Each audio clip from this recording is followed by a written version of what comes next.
आज के क्लास में हम लोग सीखेंगे प्रेशर गेज इक्वेशन कैसे बनाते हैं। इसके लिए सबसे पहले हमको पता होना चाहिए कि प्रेशर क्या होता है। प्रेशर इक्वल टू होता है रो जी एच। तो एच इक्वल टू क्या हो गया, पी बाई रो जी। इस एच को क्या बोलते हैं, प्रेशर हेड बोलते हैं। ये हो गया प्रेशर हेड। अब हमको एक डायग्राम दिख रहा है, ये है यूट्यूब मैनोमीटर है, जिसमें से पाइप ए है। इसका पाइप का दूसरा एंड कहाँ पे है, एटमॉस्फेरिक है, और इसमें एक मर्क्यूरी भरा हुआ है। ये है मर्क्यूरी। एस क्या है, स्पेसिफिक ग्रेविटी ऑफ वाटर है, और एस एम क्या है, स्पेसिफिक ग्रेविटी ऑफ मर्क्यूरी है। अब हमको एक बात और याद रखना है, डाउनवर्ड डायरेक्शन में प्रेशर हमेशा इंक्रीज होता है, मतलब पॉजिटिव रहेगा, और अपवर्ड डायरेक्शन में प्रेशर क्या रहेगा, डिक्रीज होता है, हमेशा निगेटिव रहेगा। हम अब इक्वेशन बनाते हैं, writing the gauge equation in terms of metre of water column. तो यहाँ पे हमको एक पाइप दिख रहा है, यहाँ पे का स्पेसिफिक ग्रेविटी कितना है, एस। यहाँ पे का स्पेसिफिक ग्रेविटी है एस एम। ये हो गया गेज इक्वेशन। ये इसके लिए हेड हो जाएगा एच ए डब्ल्यू। ये pressure head in terms of metre of water column. अब देखिए यहाँ पे क्या है, हम लोग डाउनवर्ड डायरेक्शन में जा रहे हैं। यहाँ से स्टार्ट किए डाउनवर्ड डायरेक्शन में जा रहे हैं। यहाँ पे का तो ये प्लस हो गया, यहाँ पे का specific gravity into H one. हमको यहाँ पे का प्रेशर मिला, यहाँ पे का प्रेशर, ये प्रेशर और ये प्रेशर सेम रहता है, क्योंकि ये डेटम लाइन जो है उसीलिए बनाया गया है, फ्लूइड स्टैटिक में है। तो पास्कल लॉ क्या बोलता है, यहाँ पे का जो प्रेशर निकालेंगे वो यही, ये प्रेशर यहाँ पे का सेम रहेगा। अगर ऐसा समझ में नहीं आए तो हम यहाँ पे भी सॉल्व कर सकते हैं। ये डायरेक्शन, ये कितना है डिस्टेंस, एक्स है, फिर से डाउनवर्ड जा रही है, तो ये हो जाएगा प्लस। अब यहाँ पे का फ्लूइड क्या है, मर्क्यूरी है, तो ये हो जाएगा एस एम इंटू एक्स। अब यहाँ पे का प्रेशर निकल गया, अब यहाँ पे के प्रेशर से फिर ऊपर जाएंगे तो ये हो जाएगा minus S M into x.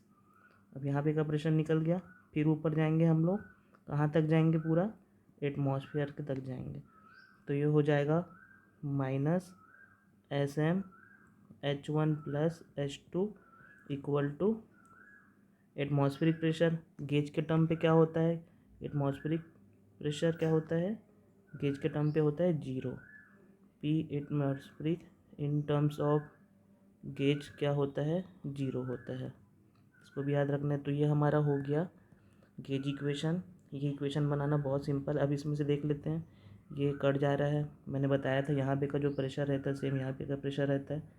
यहाँ पे का जो प्रेशर आया वो कट गया यहाँ पे, तो हमारे पास क्या बचेगा, H A W plus S into H one minus S M H one plus H two equal to zero. तो इसको और कैसे लिख सकते हैं, H A W plus S into H one equal to S M H one plus H two. ये हमारा हो गया गेज इक्वेशन। यहाँ से हम जैसे पाइप का प्रेशर निकालना है तो यहाँ से हम एच ए डब्ल्यू का वैल्यू निकालेंगे, फिर प्रेशर क्या होता है, रो जी एच ए डब्ल्यू, यहाँ से एच ए डब्ल्यू मीटर के टर्म पे निकलेगा, यहाँ पे पुट करेंगे तो हमको प्रेशर निकल जाएगा। फिर से एक और एग्जांपल है, एग्जांपल 2। यहाँ पे भी हमको प्रेशर हेड निकालना है, तो यहाँ के पॉइंट बी है, तो इसके लिए प्रेशर हेड कितना हो जाएगा, एच बी डब्ल्यू। और फिर ये नीचे नीचे की डायरेक्शन में जा रहा है, ये देखिए, तो ये हो जाएगा, इसका स्पेसिफिक ग्रेविटी अगर एस है तो ये हो जाएगा plus S into H one. तो यहाँ पे का प्रेशर निकला। अब यहाँ पे मर्क्यूरी है, फिर ये नीचे की डायरेक्शन में जा रहा है, तो ये हो गया specific gravity of mercury into H two. अब यहाँ पे का आ गया प्रेशर, तो ये डेटम लाइन बना लेना है। यहाँ पे का प्रेशर जो आएगा वो प्रेशर यहाँ पे का रहेगा, तो यहाँ पे का प्रेशर भी निकल गया। फिर ये एटमॉस्फेरिक, ये पूरा एटमॉस्फेरिक है, तो पी एटमॉस्फेरिक गेज के टर्म पे कितना होता है, जीरो। तो ये हमारा क्या हो गया, इस डायग्राम के लिए gauge equation, pressure gauge equation हो गया। यहाँ से हम एच बी डब्ल्यू निकालेंगे, ये मीटर के टर्म से आएगा। यहाँ से प्रेशर क्या हो जाएगा, रो जी एच बी डब्ल्यू, ये हमारा आंसर हो जाएगा। ऐसे ही यहाँ पे देखिए दो पाइप है, पाइप ए और ये पाइप बी। इसका स्पेसिफिक ग्रेविटी S1 है, इसका स्पेसिफिक ग्रेविटी S2 है, और यहाँ पे मर्क्यूरी है जिसका स्पेसिफिक ग्रेविटी क्या है SM है, और ये डिस्टेंस दिया हुआ है। यहाँ पे क्या करना है हमको, ये है डिफरेंशियल U2 मैनोमीटर का ये डायग्राम है। यहाँ पे हमको क्या करना रहता है, प्रेशर डिफरेंस निकालना रहता है, HW माइनस HBW। इसको क्या बोलेंगे, प्रेशर डिफरेंस बोलेंगे in terms of metre of water column.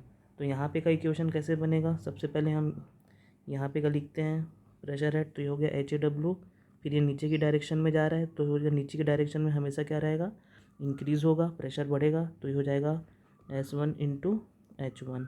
यहाँ पे का प्रेशर निकल गया, फिर ये नीचे की डायरेक्शन में जा रहा है तो ये हो जाएगा प्लस SM मर्क्यूरी है यहाँ पे इंटू H2। अब हम देखेंगे ये हमारा डेटम लाइन हो गया, तो यहाँ पे का जो प्रेशर है वो प्रेशर यहाँ पे का रहेगा। अब देखिए हमको अप साइड जाना है, ऊपर के साइड जाना है, तो प्रेशर क्या आता है, जब ऊपर जाएंगे तो निगेटिव होता है, तो ये हो जाएगा माइनस, यहाँ पे का स्पेसिफिक ग्रेविटी कितना है H2 इंटू हाइट कितना है, डिस्टेंस इसका S3 इक्वल टू, अब यहाँ पे क्या आएगा, यहाँ पे का जो प्रेशर है, प्रेशर हेड है HBW। पहले क्या आता था, एटमॉस्फेरिक रहता था, तो एटमॉस्फेरिक में क्या रहता था, गेज प्रेशर 0 हो जाता था, लेकिन यहाँ पे एटमॉस्फेरिक नहीं है, यहाँ पे क्या है, एक पाइप दिया हुआ है जिसका क्या होगा, प्रेशर हेड होगा, तो ये क्या हो जाएगा HBW। तो यहाँ पे HBW हमको क्या निकालना है, प्रेशर डिफरेंस निकालना रहता है यूट्यूब मैनोमीटर में। तो ये HAW minus HBW equal to क्या हो जाएगा, H2H3 minus SMH2 minus S1H1। यहाँ से हमको ये हेड के टर्म से प्रेशर डिफरेंस निकल जाएगा, फिर हम क्या निकालेंगे, प्रेशर के टर्म में PAW minus PAW equal to rho G HAW minus HBW। यहाँ से हम प्रेशर डिफरेंस निकाल लेंगे। ये बहुत इजी है, ऐसा प्रेशर गेज इक्वेशन निकालना सीखना बहुत इंपॉर्टेंट है, क्योंकि ये पूरे अभी जितना भी हम U tube manometer, inverted U tube manometer, simple U tube manometer में जितना भी न्यूमेरिकल आएगा ये गेज इक्वेशन के टर्म्स में ही हमको बनाना है और प्रेशर निकालना है। मेरे ख्याल से ये वीडियो समझ में आ गया होगा। अगर इसमें कुछ भी डाउट है तो आप पूछ सकते हैं। Okay, thank you.